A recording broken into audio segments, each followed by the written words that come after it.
Andhra Pradesh deputy speaker Raghuramakrishnaraju గారు ప్రస్తుతం మనకు అందుబాటులో ఉన్నారు. ఫస్ట్ ఆఫ్ ఆల్ మీకు కంగ్రాట్స్ సార్, డిప్యూటీ స్పీకర్గా బాధ్యతలు చేపట్టారు కాబట్టి. Thank you Ashok. సాటిస్ఫాక్షన్ ఉందా మీకు ఆ పోస్ట్? అంటే మిమ్మల్ని యాక్చువల్లీ చాలామంది మాతో సహా అనుకున్నది ఏంటంటే ఒక హోమ్ మినిస్టర్గా, అది కుదరకపోతే క్యాబినెట్లో మినిస్టర్గా, ఇది కుదరకపోతే టీటీడీ చైర్మన్గా, ఇవి మేమందరం ఎక్స్పెక్ట్ చేసింది. మీ వరకు రాలేదు కానీ టీడీపీ వాళ్ళందరూ చాలామంది ఎక్స్పెక్ట్ చేశారు, మీ అభిమానులు పర్టికులర్గా. అల్టిమేట్గా మీరు డిప్యూటీ స్పీకర్ అయ్యారు. మరి ఆ ఎక్స్పెక్టేషన్ చేసిన మాట నిజం. తెలుగుదేశం వాళ్ళందరూ కూడా ఓపెన్గానే వారి మనసులో భావాల్ని ఎక్స్ప్లెయిన్ చేశారు. అవ్వలేదు. సో డిప్యూటీ స్పీకర్ అనేది అంటే మీ స్థాయికి, అంటే మీ ప్రొఫైల్కి ఓకేనా? మీరు సాటిస్ఫాక్షన్తోనే ఉన్నారంటారు? Speaker is the key role.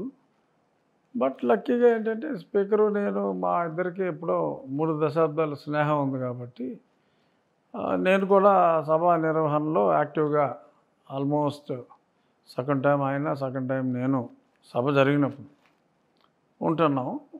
So కాబట్టి ఏంటంటే ఏదన్నా కొంచెం సభా నిర్వహణలో, ఎందుకంటే మాకు పార్లమెంట్ ఎక్స్పీరియన్స్ కూడా ఉంది కాబట్టి డెఫినెట్గా కొన్ని సరి చేసుకోవాల్సినవి ఉన్నాయి.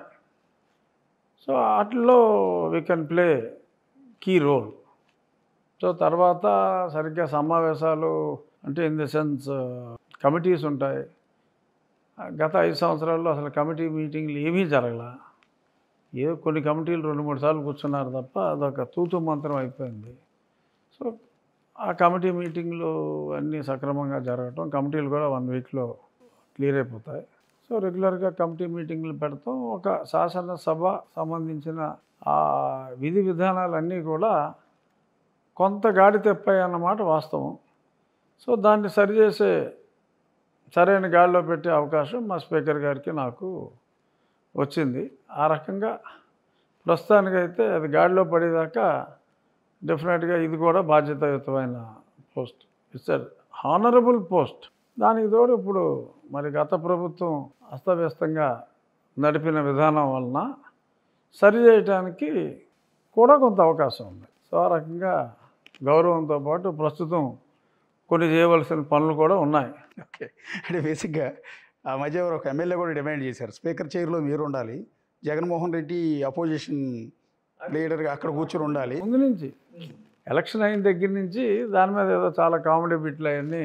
కానీ మీరు డిప్యూటీ స్పీకర్ అయ్యారు కానీ జగన్మోహన్ రెడ్డి గారు అసెంబ్లీకి రావట్లేదు కదా? రావటంలా ఏమో చూద్దాం, రావచ్చేమో నెక్స్ట్ సెషన్కి, బడ్జెట్ సెషన్కి రావచ్చు.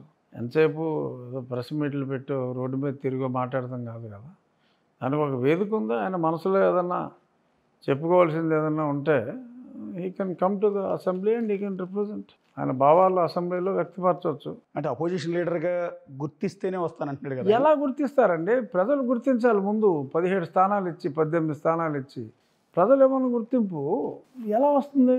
ఆయన నెగ్గపోయినా సరే నాకు ఏదో ఒకటి చేసి నాకు ఇవ్వాలని అడిగినా కూడా అడగవచ్చు. సాధ్యం కాదు కదా. ఇప్పుడు మనకి కొన్ని రూల్స్ ఉన్నాయి, కొన్ని కస్టమ్స్ ఉన్నాయి.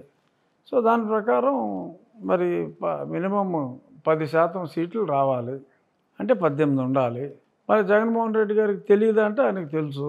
ఎందుకంటే ఆయన 18 కన్నా తగ్గించి మీకు ప్రతిపక్ష హోదా లేకుండా చేస్తాను అని గతంలో ఆయన ఛాలెంజ్ కూడా చేశారు. సో ఆయనకు ఒక రూలు ఆయన ఇంప్లిమెంట్ చేయాలంటే ఒక రూలు, ఆయన దాకా వచ్చేటప్పటికి ఇంకోటి అంటాం. మరి 5 సంవత్సరాలు ముఖ్యమంత్రి చేసిన వ్యక్తి అలా మాట్లాడటం అనేది కొంచెం చిన్నతనంగా అనిపించింది. అంటే అపోజిషన్ లేకుండా అసెంబ్లీ నడపడం కూడా కొంత ఇబ్బందే కదా మీకు? అంటే మాట్లాడేవాళ్ళు, కోచింగ్ చేసేవాళ్ళు ప్రజలు ఓట్లు వేయకపోతే ఏం చేయాలండి? వాళ్ళు చేసిన దురాగతానికి ప్రజలు అసలు ఓట్లు వేయకపోతే అపోజిషన్ ఉండాలి కదా అని చెప్పి కొంతమందిని రాజీనామా చేసి ఈ సీట్లు మీయారా అని చెప్పి చెప్పడానికి ప్రొవిజన్ లేదు రాజ్యాంగంలో. People rejected. దానికి ఏం చేయగలం? 11 మందినే ఎన్నుకున్నారు. సో ఇప్పుడు రఘురామకృష్ణరాజు అప్పుడు ఆ పార్టీలోనే ఉండి ఎంపీగా ఉన్నారు. ఎంపీగా ఉన్న సమయంలోనే మీ మీద కేసులు బనాయించి, మిమ్మల్ని అరెస్ట్ చేయించి, కస్టోడియల్ టార్చర్ పెట్టి జగన్మోహన్ రెడ్డి చేయించారని మీరు చాలాసార్లు ఆరోపించారు. ఇవాళ మీరు అధికారంలోకి వచ్చారు, మీరు డిప్యూటీ స్పీకర్ ఉన్నతమైన స్థానంలో మీరు కూర్చున్నారు. ఆ రివెంజ్ ఏమన్నా బ్యాలెన్స్ అయిందనుకుంటున్నారా? లేదు. అంటే నేను అసలు రివెంజ్ అన్న యాంగిల్లో ఎప్పుడు ఆలోచించాలి. ఎవరైతే ఇబ్బంది పెట్టారో, నన్ను ఇబ్బంది పెట్టారో, అంతకన్నా దారుణంగా కొన్ని కోట్ల మంది ప్రజలు ఇబ్బంది పడ్డారు. సో ఇటువంటి వ్యక్తిని ఓడించాలి అని చెప్పి అందరికంటే ముందు గలమెత్తింది నేను. అంటే 2 సంవత్సరాల పాటు నాది సోలో గలం. రాష్ట్ర ప్రజలు సుఖపడాలి అంటే ఇతను రాకూడదు అని చెప్పి మరి అది చేసిన తప్పుల్ని ప్రతిరోజు సుమారు 1 గంటకు తక్కువ కాకుండా ఎండగడుతూ వచ్చాం. 4 ఏళ్ల పాటు అవిశ్రాంత పోరాటం చేసాము. దానికి మరి రిజల్ట్ వచ్చినప్పుడు ఊహించిన దానికన్నా కూడా ఇంకాస్త బెటర్గా వచ్చినందుకు డెఫినెట్గా హ్యాపీగా ఉంటాం. అందులో హ్యాపీగా లేకపోవటానికి అంటే భీమవరం రాజుల గురించి చాలా గొప్పగా చెప్తుంటారండి. పర్టికులర్గా మీ గురించి. రాజులు బేసిక్గా ఎవరికైనా పెట్టేవాళ్ళే తప్ప ఎవరు పొట్టగొట్టేవాళ్ళు కాదు. రెండోది అదే రాజుల్లో ఉన్న మంచి గుణం ఏంటంటే ఎవరి జోలికి వెళ్ళరు, ఎవరిని ఇబ్బంది పెట్టరు. కానీ వాళ్ళని ఇబ్బంది పెట్టిన వాళ్ళు మాత్రం జీవితం అంతా గుర్తుపెట్టుకుంటారు అని. ఏమో ఇప్పుడు పెద్ద అలా గుర్తుపెట్టేసుకుని ఆ టైపు గొప్ప రాజులు కూడా పెద్ద అవ్వలేరు. ఇప్పుడు ఎట్లా సార్ మీరు ఆ రోజు కస్టోడియల్ టార్చర్ కేసుకు సంబంధించి మీ ప్రభుత్వం అధికారంలోకి వచ్చిన తర్వాత కేసు పెట్టారు. ఆ కేసు నడుస్తోంది. అందులో విజయపాల్ అరెస్ట్ అయ్యాడు, తులసిబాబు అరెస్ట్ అయ్యాడు. ఇంకా ఏం జరగబోతోంది? దొంగ రిపోర్ట్ ఇచ్చిన ప్రభావతి ఆవిడ తప్పించుకుని తిరుగుతుంది. మరి భర్త సహకారమా ఇంకెవరి సహకారమా మొత్తం మీద విజయవంతంగా పోలీసులు కనుకప్పి గజ దొంగ గంగారాములని మనం పూర్వం విని ఉంటాం. వాళ్ళకంటే చాకచక్యంగా మరి దొరకకుండా తప్పించుకుంటుంది ఆవిడ. చూద్దాం. రేపు 31వ తారీఖు సుప్రీంకోర్టులో ఈ ఫ్రైడే విచారణకు వచ్చింది బెయిల్ పిటిషన్ ఆవిడది. సో ఆ రోజే రిజెక్ట్ అయిపోవచ్చు అని నేను అనుకుంటున్నా. ఏమన్నా వాయిదా పడితే వాయిదా పడవచ్చు. ఆ తర్వాతైనా రావాలి. ఇప్పుడు ఆవిడని అరెస్ట్ చేస్తాము అని చెప్పి అసలు ఎవరు చెప్పలా. నోటీస్ ఇచ్చి రమ్మన్నారు. బట్ ఆవిడ చాలా ఘోరమైన తప్పు చేసింది కాబట్టి ఖచ్చితంగా అరెస్ట్ చేస్తారనే ఒక భయంలో ఆవిడ ఉన్నట్టుంది. అందుకని ఆవిడ పారిపోయింది. అంటే డాక్టర్ ప్రభావతి పాత్ర ఇందులో క్లియర్గా ఉందని right from the beginning very clear. ఇదంతా ఫుల్ ప్లాను, మాస్టర్ ప్లాన్. నన్ను చంపేద్దాం అనే ప్లాను. క్రిమినల్స్ అందరూ కలిపి చేరి యాక్చువల్ మీటింగ్లో నాకు తర్వాత తెలిసింది రఘురామరెడ్డి అని ఒక ఉన్నాడు. ఇలాంటి యాక్టివిటీస్ అన్నింటిలో ఉంటాడు బాగా. రెడ్డి ఫీలింగో మరి కొల్లి రఘురామరెడ్డి. కొల్లి రఘురామరెడ్డి చంద్రబాబు గారు అరెస్ట్ చేసిన ఆయన. దానికి ముందు కూడా ఈ ఫేక్ కేసు ఫ్యాబ్రికేట్ చేయడంలో కూడా చక్కగా వండి వార్చారు వీళ్ళందరూ. సీతారామాంజనేయులు, రఘురామరెడ్డి, ఈ బ్యాచ్ అందరూ. అంటే ప్రభావతి సూపరింటెండెంట్గా ఉన్న సందర్భంలో ఆవిడ తప్పుడు రిపోర్ట్ ఇచ్చారు అనేది, అంటే మిమ్మల్ని కొట్టినా కూడా అవి కొట్టిన దెబ్బలు కాదు అని రిపోర్ట్ ఇచ్చారు అనేది ఒక టోటల్ బోగస్. రెండోది, అదే సూపరింటెండెంట్ ప్రభావతికి అప్పటి గుంటూరు కలెక్టర్ వివేక్ యాదవ్ సంథింగ్ వీళ్ళు కాల్ చేసి ఒక పెద్ద సెలబ్రిటీ వస్తున్నారు, కాల్ చేసి కాదు లెటర్ రాశాడు, official DO letter. Someone who has got arrested is likely to be brought. You keep your cardiologist ready. Always be alert on your mobile. Any moment they would be called. మీరు కస్టోడియన్లో ఉన్నప్పుడు అసలు నన్ను ఇంకా arrest కూడా చేయలే. నన్ను ఇదిగో ఇదే హాల్లో అరెస్ట్ చేశారు మధ్యాహ్నం 3:45, 4కి. 12ంటికి వాళ్ళు లెటర్ రాశాడు. ముందే అంతా ప్లాన్ స్కెచ్ అంతా వేసుకుని నేను ఇంట్లోనే ఉన్నానో లేదో చూసుకుని అప్పటికప్పుడు, ఎందుకంటే ఒకసారి ఎఫ్ఐఆర్ కట్టిన తర్వాత 24 అవర్స్లో న్యూస్ వచ్చేస్తుంది. సో అందుకని ఎఫ్ఐఆర్ కూడా అదే రోజు ఉదయం 10 గంటలకి ఎఫ్ఐఆర్ కట్టి, కాకపోతే క్యాండిడేట్ని అరెస్ట్ చేయడానికి ముందే పంపించేసి వెహికల్స్ అన్నీ కూడా ముందే రెడీ చేసుకుని వివేక్ యాదవ్ అన్నాడితో లెటర్ కూడా ఇప్పించేసి ఆ డాక్టర్లు కూడా రెడీగా ఉండమని. ఎందుకు డాక్టర్లు అవసరం ఏంటి ముందే? ఇప్పుడు ఎఫ్ఐఆర్ 10ంటికి బుక్ అయిందా, నువ్వు ముందే వెహికల్స్ పంపించేస్తావా, ముందే వెహికల్స్ బుక్ చేసుకుంటావా అంటే ఇదంతా ఒక కుట్ర ప్రకారం చేశారు. To eliminate me, that is the main plan. నా వెనకాల సిఆర్పిఎఫ్ వాళ్ళు కంటిన్యూస్గా ఫాలో అవడంతో వాళ్ళు కుదరలా.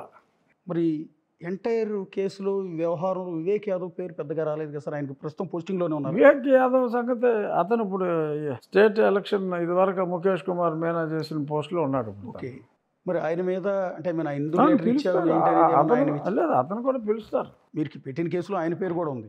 కేసులో పేరు లేదు. నాకు కేసు పెట్టిన తర్వాత నా ఓన్ పరిశోధనలో నాకు దొరికింది ఆ కాగితం, అతను రాసిన లెటరు.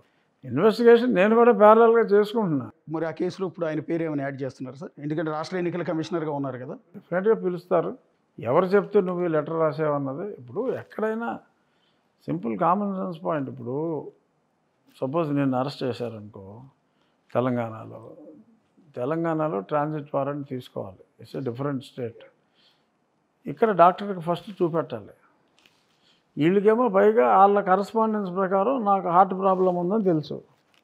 నాకు హార్ట్ ప్రాబ్లం ఉందని తెలిసినప్పుడు నన్ను ఇక్కడ చూపెట్టాలి ముందు, అరెస్ట్కి ముందు.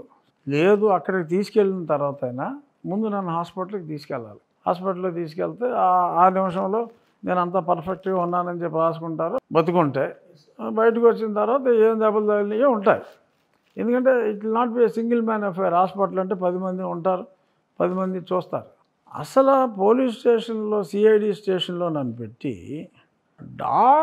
ఎక్కడైనా చట్టంలో హాస్పిటల్కి తీసుకెళ్ళమని ఉంటుంది తప్ప డాక్టర్ని పోలీస్ స్టేషన్కి తీసుకురమ్మని ఏ చట్టంలో లేదు. ఈ చేశారు అది. అంటే వాళ్ళు అంత దారుణంగా బిహేవ్ చేశారు కాబట్టి చెప్తాను.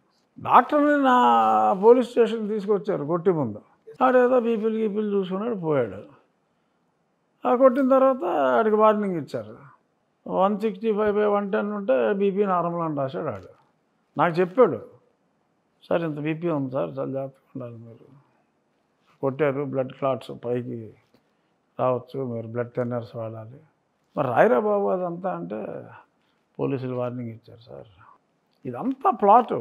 అసలు సునీల్ ముఖ్యమంత్రి, రామాంజనేయులు, వాళ్ళు కోఆపరేట్ చేసింది ఈ ప్రభావతి, అంతా ఒక ముఠా క్రిమినల్స్ వాళ్ళు.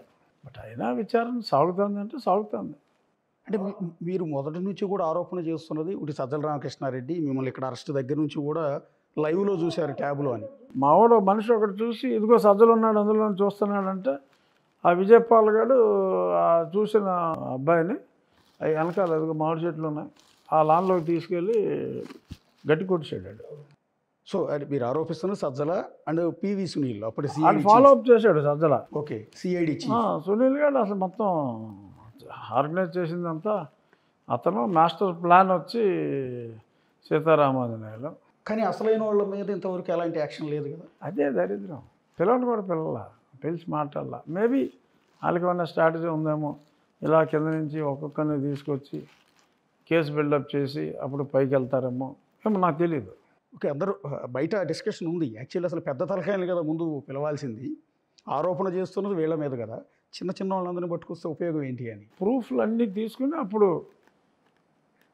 ఇంకా you don't have any point of return, ఇదిగో ఎవిడెన్స్లు అని చెప్పి చెప్పడం కూడా ఒక స్ట్రాటజీ ఏమో మరి. ఎస్ సార్, అది అయ్యుండొచ్చు. అంటే ఇప్పుడు ఈ కామేపల్లి తులసిబాబు పేరు మీరు మొదట్లో చెప్పలేదు. యాక్చువల్లీ గతంలో నేను ఇంటర్వ్యూ చేసినప్పుడు కానీ గతంలో అలిగేషన్ చేసినప్పుడు ఒక అబ్బాయి వచ్చి ఒక లావుగా ఉన్న వ్యక్తి నా గుండెల మీద కొట్టాడని చెప్పారు. ఒక బండోడు ఓకే నా ఒంటి మీద కూర్చున్నాడని నేను 3 సంవత్సరాల నుంచి చెప్తున్నా.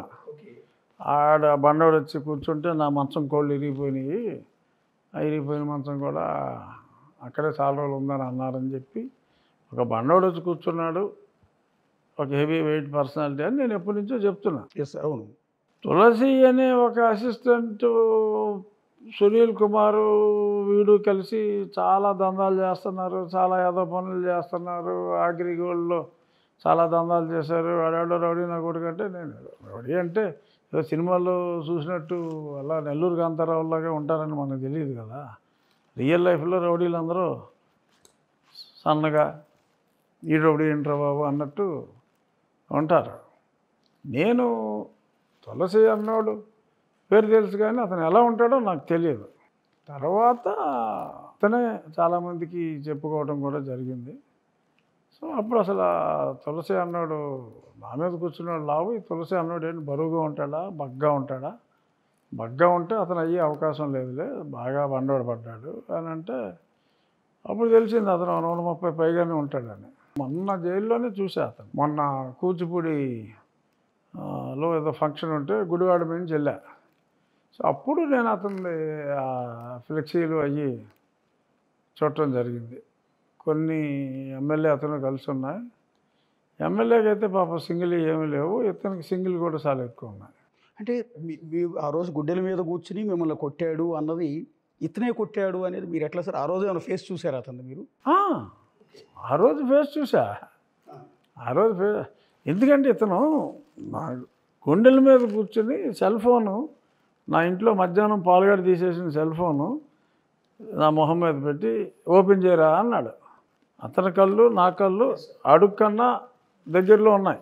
అంటే వాళ్ళు మాస్క్ పెట్టుకోవటం అట్లాంటిది ఏం లేదు సార్? మాస్క్ కాదు, కర్చీఫ్లా కట్టుకున్నారు.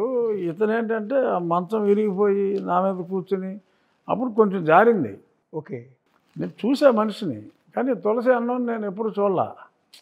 ఆడ తులసి అని నాకు తెలియదు. అంటే అతనే జనాల దగ్గర చెప్పుకున్నాడు నేను కొట్టాను ఇట్లా అని. అడిగిన వాళ్ళకి అడగిన వాళ్ళకి ఇద్దరికే చెప్పాడు. అలా మీకు తెలిసింది? అతను ఎలా ఉంటాడు, లావుగా ఉంటాడా ఏంటి అని చెప్పి ఆరాధిస్తే 130 కిలోలు ఉంటాడు అన్నాడు. చాలా దగ్గరగా ఉన్నాడని ఒక అంచనాకు వచ్చింది, కానీ నేను ఫిజికల్గా అతను చూడలా. ఫిజికల్గా మొన్న ఎప్పుడైతే నేను చూశానో నేను గుర్తించాను. మరి అలాంటి వ్యక్తి ఈరోజు గుడివాడ ఎమ్మెల్యే వెనిగండ్ల రాము, అంటే ఎక్కడ అమెరికా నుంచి తీసుకొచ్చి మరి చంద్రబాబు గారు టికెట్ ఇచ్చి గెలిపించారు. ఆయనకి ఈరోజు అమెరికా రైట్ నుంచి హ్యాండ్. తీసుకొచ్చి టికెట్ ఇవ్వాల, అమెరికా నుంచి వచ్చాక టికెట్ ఇచ్చారు. ఎతికి తీసుకురాలా, ఏదో రిక్వెస్ట్ చేసుకున్నాడు, ఇచ్చారు. అంటే అంటే మీ కేసులో ఈ తులసి బాబు ఉన్నాడు అన్న విషయం తెలియక అతన్ని రైట్ హ్యాండ్గా వెనిగండ్ల రాము పెట్టుకున్నాడు అంటారా? లేకపోతే తెలియకుండా ఎందుకు ఉంటుంది? తెలియదని అనుకుని ఉంటారు అంతే. ఇప్పటికీ బయటికి రాదని అనుకుని ఉంటారు తప్ప, అంత ఎమ్మెల్యే బాధ్యతలన్నీ అప్పచెప్పేసిన తర్వాత క్రెడెన్షియల్ చూసుకుంటే అదో మంచి క్రెడెన్షియల్ అనిపించి ఉండొచ్చు. నాకు తెలిసి అక్కడ ఒక సాక్షి విలేకరిని కూడా అతన్ని అరెస్ట్ చేస్తే తర్వాత అతను ఆత్మహత్య చేసుకున్నాడని గుడివాడలో చెప్తున్నారు. చిన్న చిన్న వాళ్ళ దగ్గర కూడా డబ్బులు కలెక్షను, ఒక భయభ్రాంతులకి ఏ ఎమ్మెల్యే కూడా అలాగ ఎవడో గురి చేయలేడు. ఒక ఎమ్మెల్యే అసిస్టెంట్గా అక్కడికి వచ్చి అన్నీ తానే వ్యవహరించి మరి ప్రజల్ని, ఒక ఎమ్మెల్యే నియమించిన వ్యక్తి ఈ ప్రజాస్వామ్యంలో ఒక గూండాలాగా అంతలాగా భయపెడతాం అన్నదే గడిచిన ఏమో రాయలసీమలో ఏదో పూర్వం కొంతమంది ఉండేవారు, వాళ్ళని పరిటాల రవి గట్టిగా కోటింగ్ ఇచ్చాడని చెప్పి విన్నాం తప్ప, ఈ ప్రాంతంలో కోస్తా ప్రాంతాల్లో అంత అరాచకం ఒక ఎమ్మెల్యే అనుచరుడు సృష్టించడం అంటే ఈ మధ్యనే విన్నాం. అది కూడా గుడివాడ వాళ్ళు చాలా గట్టి వాళ్ళు అనుకుంటే వెళ్ళిపోయారు వాళ్ళందరూ. అంటే మీ తోటి ఎమ్మెల్యే వెనిగండ్ల రాము ఈ వ్యవహారం బయటకు వచ్చిన తర్వాత మేము మీతో మాట్లాడే ప్రయత్నం ఏమీ చేయలేదు సార్? ఎందుకంటే మాట్లాడే ప్రయత్నం చేయాల. నేను మొన్న గవర్నర్ గారు అట్ హోమ్లో రాముని కూడా కలవటం జరిగింది. చెప్పా, పార్టీలో సభ్యత్వం ఏమీ లేదు, ఏ పోస్టు లేదని చెప్పి తెలిసింది. So Telugu Desam definitely they have to disown him. ఇన్ని అరాచకాలు అన్నీ కూడా వచ్చిన తర్వాత, సో ఆ తర్వాత ఎప్పుడు గుడివాడ రానివ్వకపోతే పార్టీకి మంచిది, అందరికీ మంచిది అని చెప్పి నేను రాము గారికి చెప్పా. నిన్న సుప్రీంకోర్టులో మీరు వేసిన పిటిషన్కి సంబంధించి, అంటే జగన్ బెయిల్ రద్దు చేయాలి అని మీరు వేసిన పిటిషన్ మీద నెగిటివ్గా ఏమైనా వచ్చింది? నెగిటివ్ అంటే కాదు, పిటిషన్ మీరు ఉపసంహరించుకున్నారంట కదా? అంటే ఇప్పుడు యాక్చువల్గా పిటిషన్ నేను ఎప్పుడో ఉపసంహరించుకోవాలి. జగన్మోహన్ రెడ్డి ఓడిపోయినప్పుడే నేను ఉపసంహరించుకోవాలి. నేను 2021 ఆ పిటిషన్కి ఆరిజిన్ 2021 మార్చ్. అప్పుడు జగన్మోహన్ రెడ్డి అనే వ్యక్తి ముఖ్యమంత్రిగా ఉన్నాడు. ముఖ్యమంత్రిగా ఉన్నప్పుడు ఇతను ప్రభావితం చేస్తున్నాడు. సో అంచేత మీరు అతనికి బెయిల్ రద్దు చేసి విచారణ తొందరగా పూర్తి చేయండి, నిర్దోష అయితే బయటకు వస్తాడు, దోష అయితే శిక్షించబడతాడు అన్న యాంగిల్లో నేను అప్పుడు వేయటం జరిగింది. ఆ వేసినందుకే నన్ను తీసుకెళ్ళి ఈ చంపే ప్రయత్నాలు ఇవన్నీ. కొత్త పిటిషన్ కాదు అది, ముఖ్యమంత్రి కింద ఉన్నాడు అని చెప్పి వేసిన పిటిషన్. ఎప్పుడైతే ముఖ్యమంత్రి ఈలోపు నాకు ప్రజాకోర్టులో వచ్చింది తీర్పు, సో ప్రజలు ఓడించారు, ఈజ్ నో మోర్ ముఖ్యమంత్రి. అయినప్పటికీ ఎందుకు కంటిన్యూ చేశానంటే కేసు ఏ కోర్టు కూడా ఏం పర్లేదు 10 ఏళ్ళే కదా అయింది, ఇంకో 10 ఏళ్ళు అయినా పర్వాలేదులే అని అంది. కాబట్టి డెఫినెట్గా వాళ్ళ దృష్టికి వెళ్తే మరీ ఇంత ఆలస్యమా, త్వరితగతిని విచారణ చేయమంటారనే హోప్తో కంటిన్యూ చేసాం. అది ఇచ్చారు, ప్రతిరోజు విచారణ జరగాలి అని చెప్పారు. సో ఆ రకంగా నేను సంపూర్ణంగా నేను అనుకున్న సాధించా. ఫైనల్గా ప్రజాకోర్టు తీర్పు అయిన తర్వాత లిమిటెడ్ స్కోప్ ఉంది అక్కడ. ఆ లిమిటెడ్ స్కోప్ కూడా నేను అనుకున్నట్టు వచ్చింది. విత్డ్రా చేసుకో, కేసులో ఇంకేముంది, ఎందుకంటే బెయిల్ రద్దు చేయలేదు, ఈజ్ నో మోర్ ముఖ్యమంత్రి. మరి నేను వేసిన ప్రేయర్ ఏమో అది, ఆ ప్రేయర్ వాళ్ళు ఇవ్వలేరు. ఇవ్వలేనప్పుడు ఏంటి ఆప్షను? కేసు డిస్మిస్ చేయాలి. డిస్మిస్ చేయాలా, మీరు వెనక్కి తీసేసుకుంటారా అని అడిగారు. అప్పటికే ఇదైతే రోజువారీ విచారణ జరిపిస్తామని చెప్పారు. రోజువారీ విచారణ చేయటం ద్వారా జగన్ కేసు చాలా ఫాస్ట్గా మూవ్ అవుతుందన్న ఆ హోప్ ఉందండి మీకేమన్నా? అంటే 10 ఏళ్ళు బెయిల్ మీదే ఉన్నాడు ఆయన. బెయిల్ మీద ఎన్నాళ్ళు ఉన్నాడు అది తప్పు అని నేను అంటలా. విచారణ జరగకపోవటం తప్పు అని నేను అంటున్నా అంతే.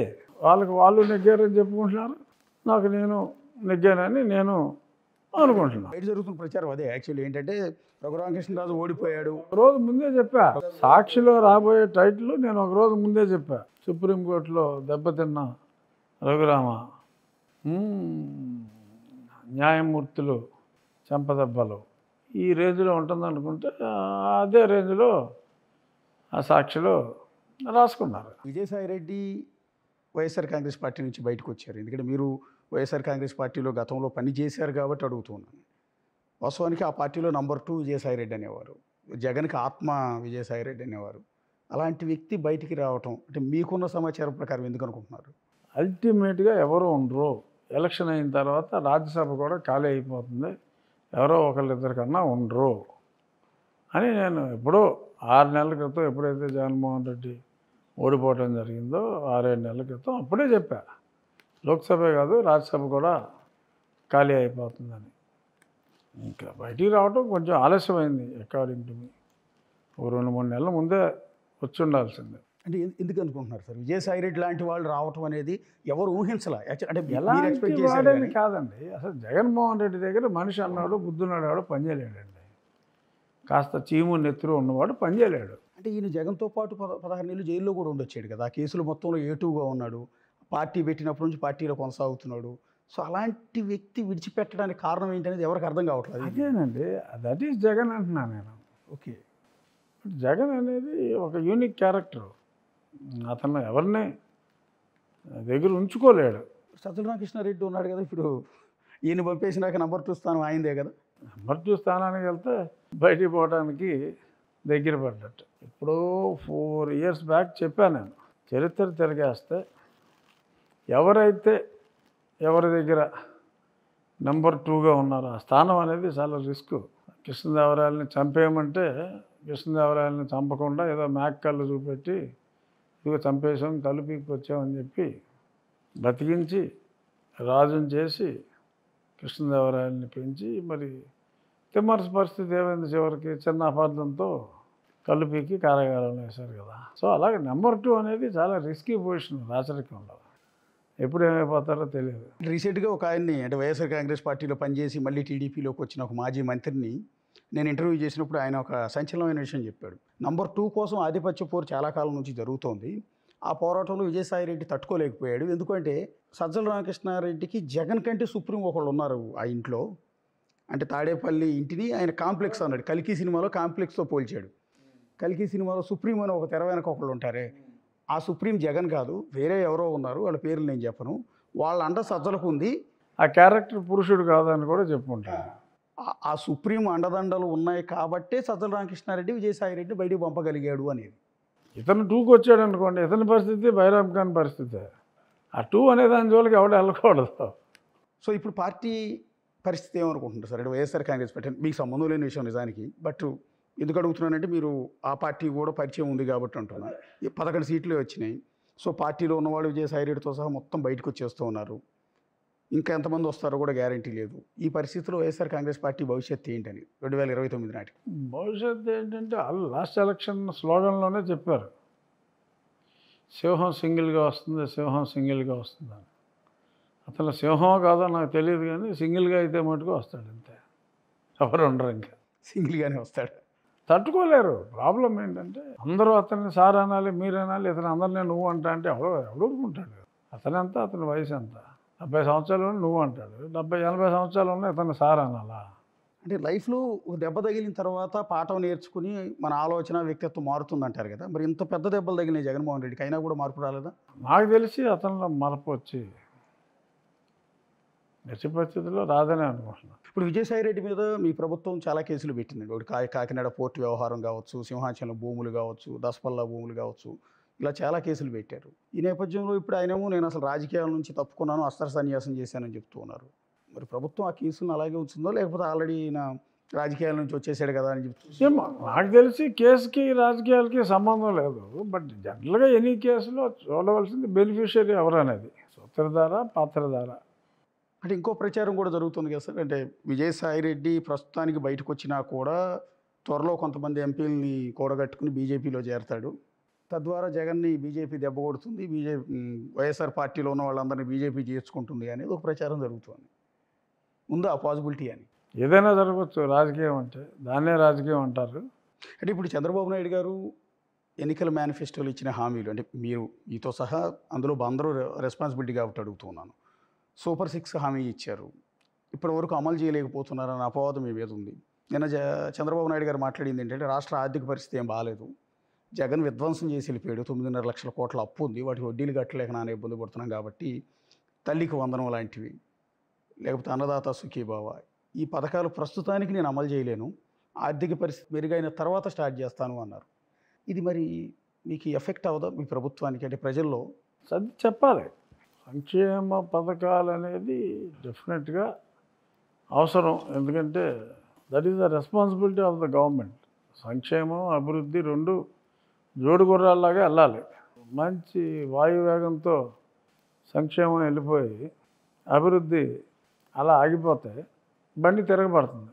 సో ఇప్పుడు అభివృద్ధి అనేది పూర్తిగా ఆపేశాడు జగన్మోహన్ రెడ్డి. సరే, అభివృద్ధి ఉన్నా లేకపోయినా ఏదో బటన్ నొక్కి అప్పు తెచ్చి రకరకాల రూట్లలో వేరే అకౌంట్లలో న్యాయంగా ఇవ్వాల్సిందని డైవర్ట్ చేసి ఉద్యోగస్తులు డబ్బులు తీసుకుని అన్ని డిపార్ట్మెంట్లో నిలవన డబ్బులు తీసుకుని ఏయో చేశాడు.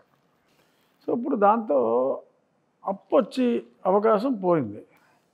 అభివృద్ధి మళ్ళీ మొదలు పెట్టాలి, జరగాలి అంటే ఇప్పుడు ఆయన మొన్న ఏదో రకరకాల ప్రాజెక్టులు 6 లక్షల కోట్లు వస్తాయన్నారు. అవి రావాలి, ట్యాక్సులు పెరగాలి, ఈలోపు పన్నుల భారం వేస్తానేమో ప్రజలు ఊరుకోరు.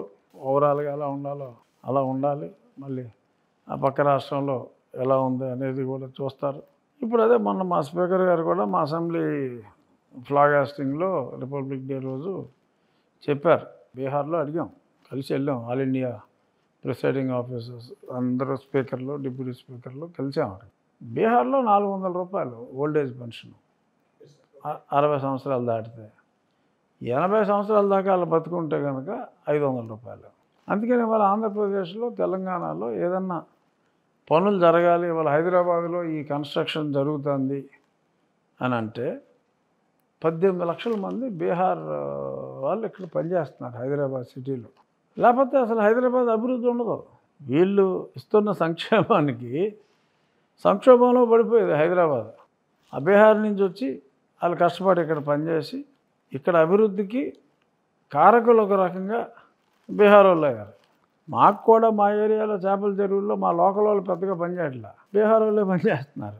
ఎక్కడైనా ఇళ్ళల్లో ఎవరన్నా ఆవులు పెట్టుకుంటే తప్ప ఒక 100 గేదెలు 100 ఆవులు పెంచి ఎవరైనా మిల్క్ ప్రొడ్యూస్ చేయాలంటే బీహార్ నుంచి యాదవ్స్ వచ్చే వాళ్ళే చూసుకుంటున్నారు. అక్కడ పెన్షన్ స్కీములు అంతంత మాత్రం, అంటే 10 రెట్లు తేడా అక్కడికి ఇక్కడికి.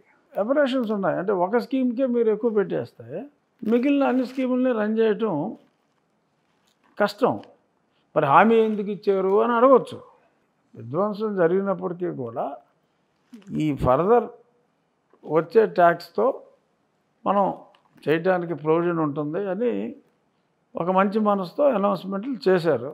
మంచి సదుద్దేశంతో, ఎగ్గొట్టాలని కాదు. పరిస్థితి చూస్తే కొంతకాలం పాటు ఎంతో కొంత అప్పు చేసి అభివృద్ధి నుంచి కొంత, అప్పు నుంచి కొంత, అప్పు తెచ్చి సంక్షేమం చేయడం అంటే మనకు మనం ఊబిలో కూరుకుపట్టం. మాట ఇచ్చారు, నెరవేర్చుకోవాల్సిన బాధ్యత ఉంది. అట్ ది సేమ్ టైం ఉద్యోగస్తులకు జీతం ఇవ్వలేదనుకోండి, they will be financial emergency.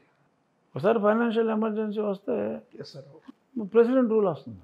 Jaganmohan Reddy అప్పచెప్పే నాటికి స్టేట్ రెవెన్యూకి ఎక్స్పెండిచర్కి 4,000 కోట్లు పర్ మంత్, అనగా సంవత్సరానికి 48,000 కోట్లు రెవెన్యూ డెఫిసిట్.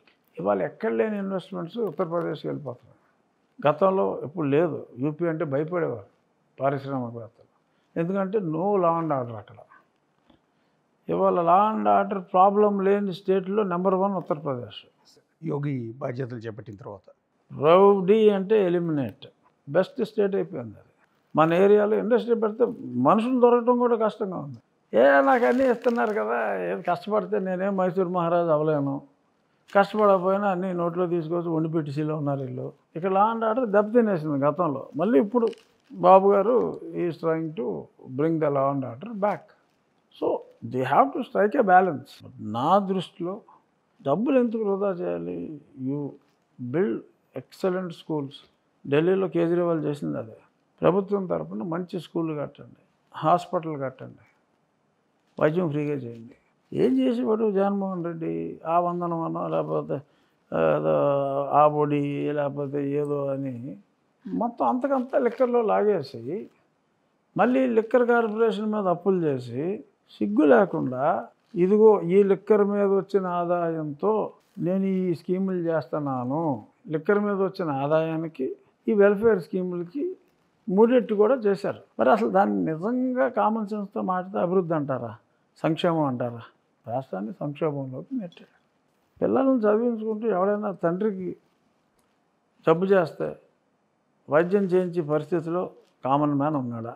కామన్ మ్యాన్ వదిలేండి, మిడిల్ క్లాస్ మ్యాన్ ఉన్నాడా? ఇప్పుడు ముసలోళ్ళకి ఆ పెన్షన్ డబ్బులు మెయిన్ వైద్యానికి అయిపోతున్నాయి. అలాగని ఆ స్కీమ్ తప్పని నేను అంటలా. ఎంతోమంది పిల్లలు చూసుకోవట్లేదు. ఆ ముసలి తల్లిదండ్రులకి ఈ పెన్షన్తోనే బతికే వాళ్ళు చాలామంది ఉన్నారు. అది నేను కాదంటలా. కానీ ఈ పెన్షన్ ఇస్తూ వైద్యం, విద్య ఈ రెండిటిని ప్రభుత్వం ఉచితంగా అందిస్తే తక్కువ కాస్ట్లో ప్రజలు ఎక్కువ సుఖపడతారు, సంతోషపడతారు. ఓల్డేజ్ పెన్షను ఓల్డేజ్కి ఇస్తే బాగుంటుంది. బట్ ఇవన్నీ అంశాలు ఒక ఎమ్మెల్యే, డిప్యూటీ స్పీకరు చర్చించే అంశాలు కూడా కావు. ఎందుకంటే దీనికి ఏం శాంక్టిటీ ఉండదు. అంటే మీరు చెప్పే చాలా వాల్యుబుల్ సార్. నిజానికి గవర్నమెంట్స్ అసలు ఉత్తరప్రదేశ్ గవర్నమెంట్ ఎలా డెవలప్ అవుతుంది మీకు అక్కడ తెలుసా? రాష్ట్రం ఉత్తరప్రదేశ్ రెవెన్యూ సర్ప్లస్ 72,000 కోట్లు, మన డెఫిసిట్ 48,000 కోట్లు. ఒరిస్సా 45,000 కోట్లు సర్ప్లస్ బడ్జెట్. ఓకే, వాళ్ళు సంక్షేమం చేయొచ్చు, మనం చేయాలి. కానీ లోటు లేకుండా చూసుకోవాల్సిన బాధ్యత ఉంది. How do you cover your deficit? మరి అందుకనే పాపం మా ముఖ్యమంత్రి గారు ఆయనకేమో ఎంతో చేయాలని ఉంది, ఇక్కడ చూస్తేనేమో పరిస్థితి ఎలా ఉంది. సో అదే పాపం ఆయన ప్రజలకు చెప్పారు.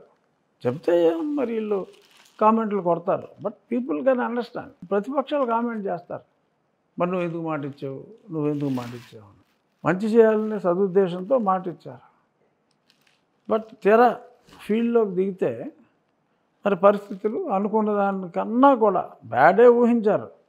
కానీ ఊహించిన దానికన్నా కూడా మరింత దారుణంగా పరిస్థితి ఉంది. సో మరి ఆ పరిస్థితుల్లో ఇచ్చిన మాట నిలబెట్టుకుంటాను, కానీ రేపే చెయ్యి ఎల్లుండే చెయ్యి అని అనొద్దు, తప్పకుండా నేను చేస్తాను అనే ముఖ్యమంత్రి గారు చెప్పారు. అందులో తప్పులేదు. సో గత ప్రభుత్వంలో ఉన్న సంక్షేమం కన్నా డెఫినెట్గా బెటర్ సంక్షేమమే చేస్తారు. ఇప్పుడు మరి 4,000 ఇవ్వటం అంటే అది మాటలు కాదు. మరి వికలాంగులు అంటే 6,000 చేశారు. ప్రతి ఓడు నాకు శివుడు ఉంది అంటున్నాడు. కార్డు తీసేస్తే కార్డు తీసేయడని చెప్పి రాస్తారు. అర్హుడికి ఇవ్వండి మీ స్కీము, అనర్హులకు తీసేయడం కూడా తప్పు అంటారు. అంటే ప్రజల్ని లాస్ట్ 5 years ఈ ఫ్రీబీస్ అంటే ఉచిత పథకాలకు అలవాటు చేసేసారు కదా. సో నెలకోసారి బటన్ నొక్కడం ద్వారా ఏదో ఒక విధంగా వాళ్ళ అకౌంట్లో డబ్బులు వేసే కార్యక్రమాన్ని చేశారు జగన్. సో మీరు ఆల్ ఆఫ్ ది సడన్ ఇవాళ మీరు వచ్చి ఇవాళ ఆర్థిక పరిస్థితి బాగోలేదు, ఇవ్వలేకపోతున్నాం అని చెప్తే దాన్ని అర్థం చేసుకుంటారా? అది మీకు ఎఫెక్ట్ అవుతుందేమో కదా నెక్స్ట్ ఎన్నికలకి అంటున్నా. ఎన్నికలకి దీనికి సంబంధం లేదండి. ఇప్పుడు అదే కారణం అని అనుకుంటే జగన్మోహన్ రెడ్డి మళ్ళీ నెగ్గాలి కదా. మరి అంత దారుణంగా ఎందుకు ఓడిపోయాడు? మీ హామీల్లో జగన్మోహన్ రెడ్డి ఇచ్చిన దానికంటే మీరు ఎక్కువ ఇస్తారని ఎక్స్పెక్ట్ చేశారేమో. కొంత ఉండొచ్చు, బట్ అతను ఇచ్చాడు అని అనుకుంటే మరి అంత దారుణంగా ఓడించకూడదు కదా. మరీ నీచంగా 11 సీట్లే కదా. సో అల్టిమేట్గా ప్రజా సంక్షేమం చూసుకుంటూ ఎప్పటికప్పుడు, ఇప్పుడు ఒక దేశం చాలా బాగుంటుందండి, ఆ పక్క దేశం యూరోప్లో కూడా ఒకప్పుడు వెస్ట్ జర్మనీ, ఈస్ట్ జర్మనీ, ఇప్పుడు ఒకటైపోయిందిలేండి. మరి వెస్ట్ జర్మనీ ఎక్కడో ఉండేది, ఈస్ట్ జర్మనీ దరిద్రంగా ఉండేది. ఏంటి డిఫరెన్సు? పాలసీలే. It is the ruler who either makes or breaks the country. ఆడు ఎన్నుకోబడ్డాడే, ఇక్కడ అక్కడ ఎన్నుకోబడ్డాడే. కానీ ఆ రూలర్ సరైనడు కాకపోతే ఆ దేశాలు పోతాయి. దేశం అవ్వచ్చు, రాష్ట్రం అవ్వచ్చు. ఇప్పుడు ఆడేదో చేశాడని చెప్పి అదే బాటలో మనం వెళ్ళి కోలుకోలేని దిశకి రాష్ట్రానికి తీసుకెళ్ళాలా? ఇదిరా బాబు మన ఆర్థిక పరిస్థితి, కలిసి పనిచేద్దాం, సరి చేసుకుందాం, ఇచ్చిన హామీలన్నీ నెరవేర్చే దిశగా ముందుకెళ్దాం, మనం స్టెప్ బై స్టెప్ వేసుకుంటూ వెళ్దాం అని చెప్పి ఒక మంచి ఉద్దేశంతో ఉన్నది ఉన్నట్టుగా ఆయన ప్రజలకి నచ్చజెప్పుకుంటూ చితికిన సంసారాన్ని మళ్ళీ దారిలో పెట్టే ప్రయత్నంలో ముఖ్యమంత్రి గారు ఉన్నారు.